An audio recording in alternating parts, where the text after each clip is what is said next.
వినాయకుడికి ఉండే పూజనీయుడు కావడానికి మొదటి అర్హత ఏమిటి అంటే తల్లి ప్రేమని సంపాదించగలిగాడు. అద్రిసుత హృదయానురాగ సంపాది.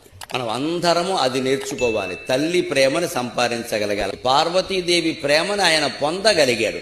మనం ముందు పొందవలసింది తల్లిదండ్రుల ప్రేమని. ప్రతి యువకుడు, ప్రతి యువతి ఇవాళ ఆలోచించవలసింది ఏమిటంటే, మా అమ్మ చెప్పిన మాట నేను వింటున్నానా, మా నాన్న చెప్పిన మాట నేను వింటున్నానా. ఎందుకంటే 3 లోకాలు కలిపి వెతికినా, పెద్ద టెలిస్కోపులు పెట్టుకుని వెతికినా మన క్షేమం కోరేవాళ్ళు తల్లి తండ్రి తప్ప మరొకరి ఈ ప్రపంచంలో ఉన్నారు.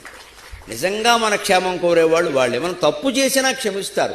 మహాపాపం చేస్తే పోలీసులు అరెస్టు చేయడానికి వస్తే మంచం కింద దాచేస్తారు. ఇంత ప్రేమమూర్తులు ఎక్కడైనా ఉంటారండి అసలు. పైగా తల్లి అయితే రోడ్డు మీదకి వచ్చి మావాడు ఒక్కడే చేశాడా, ఊళ్ళో ఎవరూ చేయలేదా అంటుంది. ఏమనాలి ఈ పిచ్చి ప్రేమని? పెద్ద పెద్ద తప్పులు చేసిన వాళ్ళందరినీ మీరు బయట తిరగనెత్తున్నారు, మావాడో దొరికాడా. ఈ వాదన చూడండి ఎంత విచిత్రం. తండ్రి ఏమంటాడు?